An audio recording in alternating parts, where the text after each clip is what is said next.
Hi guys, this is Emily from Novel Novels and welcome to today's video. This is my March wrap-up part 1. This is my third attempt at filming this. Oh my goodness, I will get there in the end. But here we go. I am having a great reading month so far in March. After February being a complete flop, March is a million times better. I am loving the books. I've read 15 books already and I'm filming this on the 15th, which is one book a day. And the good news is that more than half of them are 4 or 5 stars. In fact, 2/3 are more than 5 stars. So that is pretty darn good. I'm having a great time this month. The kids are back at school. I had a great birthday week.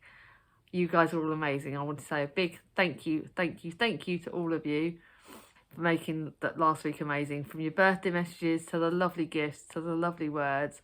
I am happy. March is when spring is approaching, things are reopening soon, we're going to be able to have people in our garden soon. It is just, oh, spring is coming.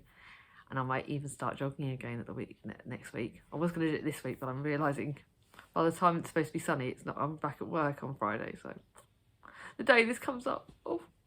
But yeah, I will start jogging again. I will get out there. I will get healthy and really look after myself.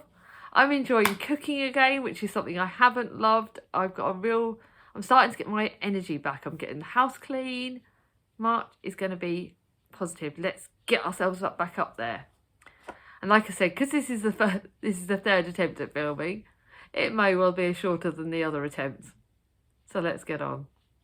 Like I said, I've read 15 books this month already. I currently have 7 on the go. And I will show you these 7. 2 of them you will know about if you've watched my birthday week vlog. I had to do it in 2 parts. I am really super sorry about that. But it's because my editing suite will not let me have one long video. So I had to cut it in 2. Even had to cut out bits that I filmed, which is upset me a bit. So I hope it's alright, guys. I will link both those videos down below and check them out. Hope you enjoy it. We'll give you an idea about my life. But let's get on and let me show you what books I'm reading. First one is Wives and Daughters, which I am about halfway through at the time of filming this. I thoroughly love this book. It is absolutely incredible. Elizabeth Gaskell is one of the best writers, classic writers ever, and I love her work so much. It is. I'm buddy reading this with Gemma and Tom. Gemma from Read a Book Gem and Tom from Tom Reads Things, and it is so interesting. I love talking about it. I love this book with all my heart. Wally Gibson is the lead lady in it, the protagonist. And we have her stepsister Cynthia and her stepmother, who I don't like at all. And we have her father, who I love. This is such a good book. I can't give spoilers away, but Molly is certainly one of my favourite leading ladies ever. And I hate Cynthia and her mother. They're driving me round the bend. But I'm loving this book. 5 stars all the way. It'd be a miracle if that doesn't get 5 stars at the end of this. Then I've got my non-fiction book, which is my book on the Brontes, which I'm buddy reading with Tori from Hufflepuff Discovery. We're reading roughly 10 pages a day, and we are nearly halfway through this. What I like with this book is that there is no set month that we're doing this. We're taking our time with it. So if we need to catch up, we're catching up. The more we get into it, the more we're reading about things that we know about the Brontes. I've just at the moment reading about the fact that Emily and Charlotte have gone to Prague. I think they've gone abroad to study, and I think that's really interesting. So we've got that references. I'm finding out more about Brownwell that I didn't know much about him, their brother. So this is quite fascinating, quite an enjoyable book. Then I've got the book that I started last night, which is Eleanor Racquetine. I've only read about 5 pages on this last night. It is non-fiction because it's about Eleanor and it's a non-fiction book. Last night's pages didn't grab me. I started reading it and went, nope, I can't carry on. I wanted to read my chick lit. It was too hard to read in the evenings. So I need to read this in the afternoon when I'm a bit more awake, because it's non-fiction. You need to be really awake and focused to read. So I'll be doing that this afternoon. Before I do that though, I'm starting my buddy read with Gemma on Chocolat. Charlie from Charles Heathcote loves Joanne Harris's work. This is a book set in a chocolate shop in Paris. How cool does that sound? It's a chocolate boutique, sorry. And it looks really fascinating. This is my film cover of it. It's a short book. It will be read by the time this video comes up because it's only going to be read over 4 days. Can't wait. So looking forward to reading this today. I want this book video filmed. I want to get my housework done so I can start this book. So excited. Then I've got my chicklet book, which I'll be reading later on this evening and before bed, by Cecilia Ahern, How to Fall in Love. Cecilia Ahern's chicklets are magical, amazing, lovely, cosy. They work for the Irish Readathon because it's set in Ireland as well, and I'm thoroughly loving it. Really good, cosy, contemporary. By the way, guys, just to give you a heads up, the figures for at the end of the month may be looking a bit different because I'm going to put my contemporary with what I would class, which I previously would have classed chicklet, together, because I don't think chicklet, I think chicklet may sound derogatory, and ascertaining them as female or romance would sound wrong. So I'm going to class them all under contemporary, which may change the figure scores because it's going to look like I've read more of them than I have my historical fiction, which I don't kind of like, but I've got to go with cosy books still. You know, we're still at a time when I still need to read the cosy books, and contemporaries are cosy. They're easy. They don't require too much brain power, which is not judgmental, but it is what it is. Now, shall I get on with... Oh, before I forget, I'm also, listening to Dead to Me by Leslie Pierce on audiobook. Leslie Pierce is an author that was recommended by one of my subscribers in my comments. It's historical fiction, thoroughly loving it. 2 very different girls from very different classes, set in the 1930s. Very interesting. And then we've got A Court of Frost and Starlight, which I'm reading on ebook. Kind of paused a bit over the weekend reading it, but I will get back onto it. I love having an ebook for when I go to work and things like that. I thought I had the physical copy of the first 3 books in the series, and I didn't want to necessarily pay for A Court of Frost and Starlight because people have said it's not as good as the other books. But it is good, it's all right. It's just nowhere near as good as the second book. But I am looking forward to carrying on going and finding out if I like it. So now let's get on with the books that I've actually read. I'll start off with the flop of the month, which is The Night Circus by Eleanor Racquetine. Buddy read this with Chloe, from Chloe Reads Books, and neither of us liked it. It's historical fiction mixed with fantasy. It is slow-paced, is a slight understatement. It is so slow, it's friggin' unbelievable. But the ending's quite good. The magical bit, I didn't understand it. I think it's more for intelligent people. I really did not understand it, so gutted I didn't like that. There you go. But yeah, 2 stars, but it's all right, but nowhere near as good as I wanted it to be. Then I got another flop of the month. This is 3 stars, but this is 3 stars because I feel like as a classic for middle grade March, I should have rated it 3. The writing's good. It was just so hard-hitting and dark and depressing that I couldn't... It's going to be my first book first children's classic that I'm not keeping because I think it would distress Mia too much and it would distress me to reread it. It was for the prompt of a book written in the century you were born. I was born in the 70s. Yes, I know I'm old. And that could also have affected the writing. It's a picturesque saga about a motley band of rabbits who desert their ancient warren when the group Gentle Fiver predicts an imminent destruction of all that they remain. Led by Fiver's intelligent brother Hazel, the refugees set out on an epic search for a new home. This is nice. It's all right, but the triggers for blood and gore and stuff like that are quite hard hitting. So 3 stars all the way. A book for that technically could be cast for the Irish Readathon because it's got an Irish character in it, and I only bought it because it was Miss Emily. But this has got triggers for sexual violence and assault. So be warned on that. The Dickinson household is saved from domestic chaos with the arrival of Ada Concan, a neat little Irish person fresh off the boat. This is hard-hitting, not as good as I wanted it to be. 3 stars. The writing's all right, but it's just not one for me. Never one I will reread. Then the last 3-star book of the month, and that is Alice. This is Mrs. Keppel and her daughter. Alice Keppel was the mistress of Edward VII, and her daughter Violet was another passionate lover in this book, and it's about them. Violet has a girlfriend. That's who she is for, and she does not really fancy men. That's her choice. But back then it was like she has to marry, she has to fit with their social etiquette. Sorry, I can't tongue twisted when I'm saying that.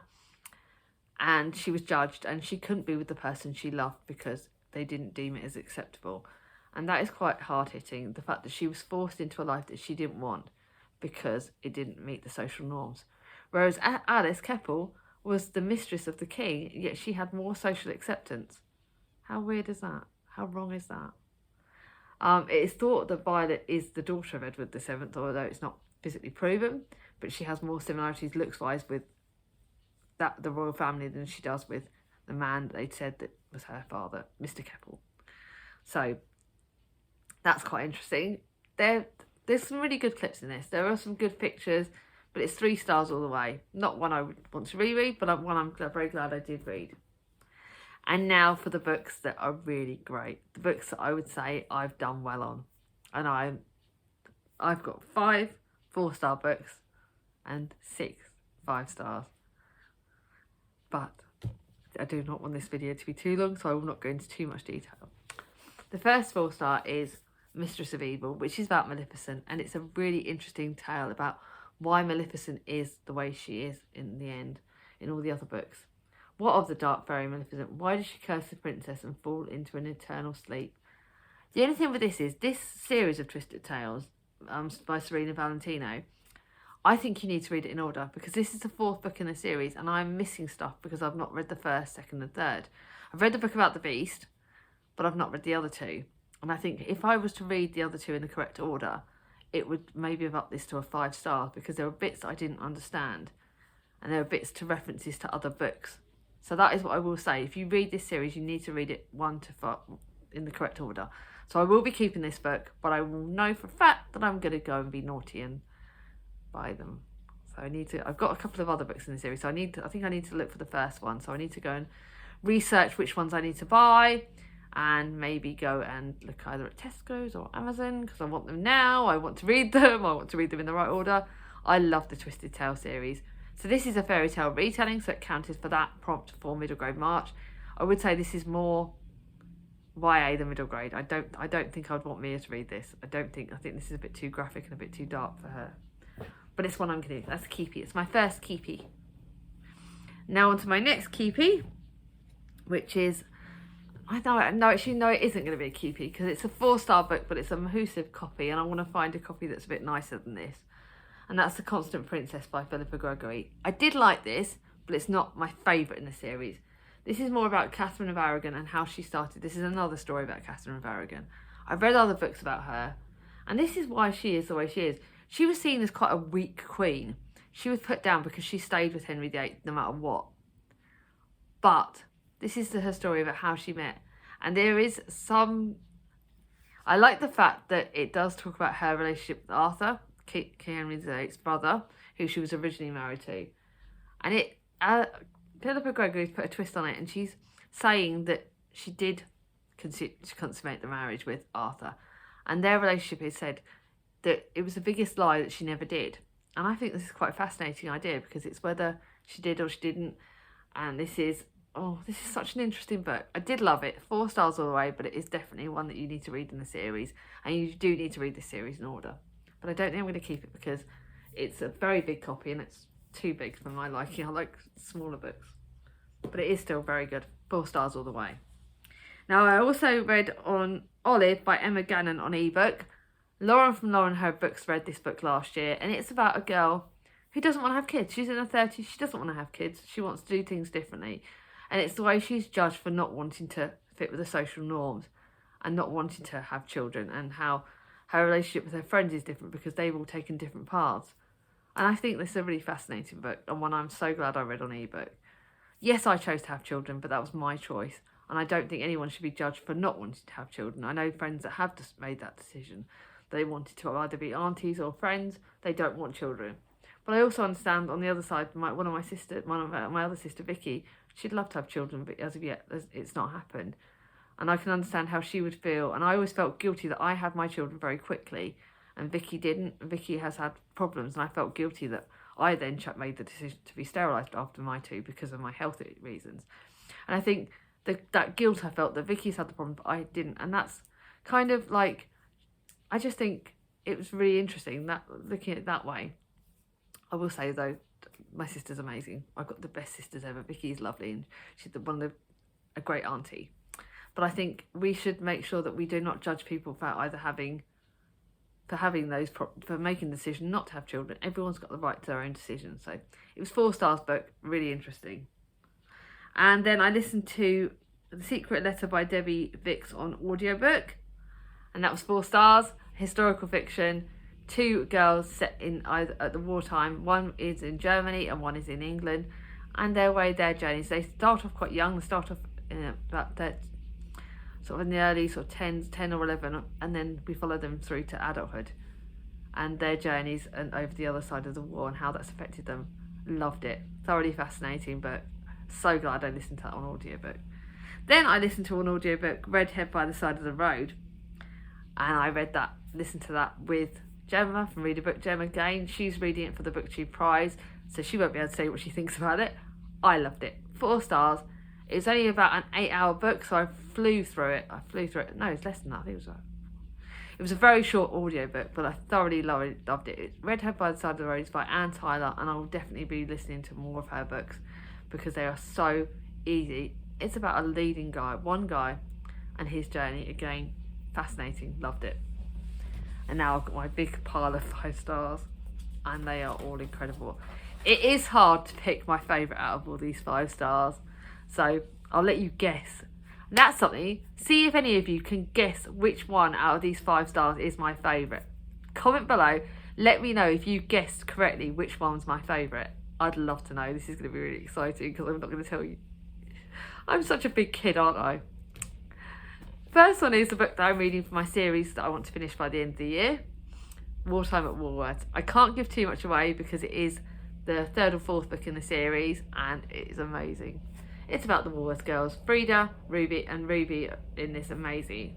It's mainly focused around Frida and Maisie in this book of the series, but we have the lovely Ruby who's the grandmother. I thoroughly love this book. I love this series. This has got 5 stars, whereas the other books in the series have got 4. And I think that's because the way it all ties it together and the fact that I know the characters and it's characters that I love. A little hint for my book haul this month is that I got the prologue to this book for my birthday from Mia. So I love this series. Elaine Everest is a great historical fiction author. It's wartime, but it's cosy, but it's hard-hitting. There are some hard-hitting bits in this. There are some bits about violence. There are some bits about loss, but it's brilliantly written. Thoroughly loved it. The next 5 star is one that I read for middle grade March. And I think I also counts for Femathon. By the way, I'm also reading these books for Femathon. I haven't said which prompt for Femathon. But this is another book for Femathon, and this would count by an author in colour. And RJ Palacio is an author in colour, which I didn't realise when I picked this up. But it's also a book for middle grade March because it's a middle grade book. And my name is August. I won't describe what I look like. Whatever you're thinking, it's probably worse. This is again the film cover. I've got a lot of film covers this month. And this is about a boy who has facial deformities, his judgments. But I love the way in this book it's not just told by August's description. It's also told by a girl in his class. You've got her take on it. So you've got different voices in it. His sister Via. You've got different people that are telling their side of the story in this. It's got bullying. It's got hard-hitting. It was one of Chloe's favourite books either last year or the year before. And thoroughly loved it. I'm keeping this. It is brilliant. Thoroughly loved it. I flew through it. Didn't just read it in the evenings. Read it all day because it's just absolutely incredible.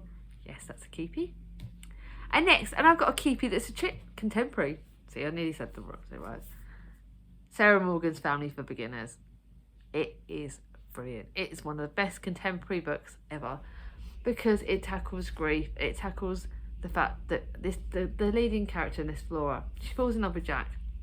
And she's got to handle Jack's family that's already been made up. He's a widower. And his family's already been made.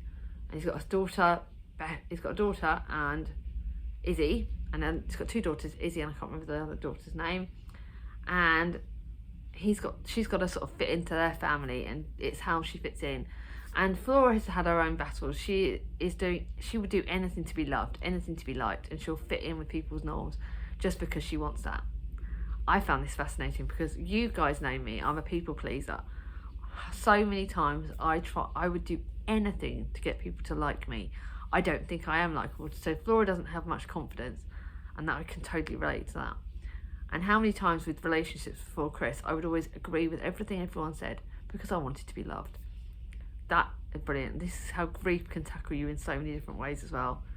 Thoroughly love this. One of the best contemporaries. I will definitely be picking up more of Sarah's Morgan's books. Now another book that I loved. Oh, this is amazing. Get a Life, Chloe Brown. I got it as a gift from the lovely cat from Breeze and Reviews as a Christmas present. Unfortunately, I got a copy of it when I took it to work. That's why I don't take books to work. This is fantastic. Again, Femathon. That one could be about female, also about sort of family things. And that's another prompt that in Wartime book is about female friendship. This is about a person with chronic illness. Chloe Brown is chronically ill. She's a computer geek with a goal. Plan a list. But almost after not quite dying, she's come up with the directives to get a life. I love this. I think the portrayal of disabilities is fantastically written. The chronic pain, it was like I finally read a book where a character was going through what I've been through. As the day I'm filming this, my chronic pain is worse than it's been in months. I'm having a real pain day. I'm having a real crappy day on that front. But I love the fact that reading a book that it relates to it. I buddy read this with Guy from Guy Athena. This is amazing. It's got some naughty sex scenes, so people that don't like sexual contact, don't read this because it's got a lot of sexual graphic stuff, which I loved. I'm sorry, I know it's naughty, but there's so many rude bits in this, and I was like, oh, it's quite fun. Aren't I a bit naughty? But I really love this. Can't wait. I'm now going to read the whole series this year because Guy got me the last book. But yeah, I'm reading this whole series with Guy this year. Thoroughly loved it. Then a book that I got sent for a read-along with Tandem Press. This is probably one of Tandem's best read-alongs, The Paris Library. It has two timelines. We've got the wartime in Paris in the library. The main character works in the Paris Library. Love this. Adele works in the Paris Library. And then we've got Lily, who is in 1983, I think, at the start of this book. Let me just see if I can find it. 1984. So that was the year that Chris and Vicky were born. So that's also historical fiction. And it's Lily's life. Both of them have very traumatic things. Obviously, Odile was at the time of the war when the war broke out. And Lily has a very big personal thing that happens at the start of this book that changes her. And she is actually neighbour of Odile in America in obviously 1980, so Adile's a lot older. Their friendships, their obstacles, and how their relationship changes, and what their battles they've been through. This is such a gorgeous book. I thoroughly loved it. Look on Goodreads because it's probably got my best Goodreads review, because obviously when I'm doing a book for a read along I have to write a proper review. But look at this. Look at the end pages. Oh, I love this book. So grateful that I got that.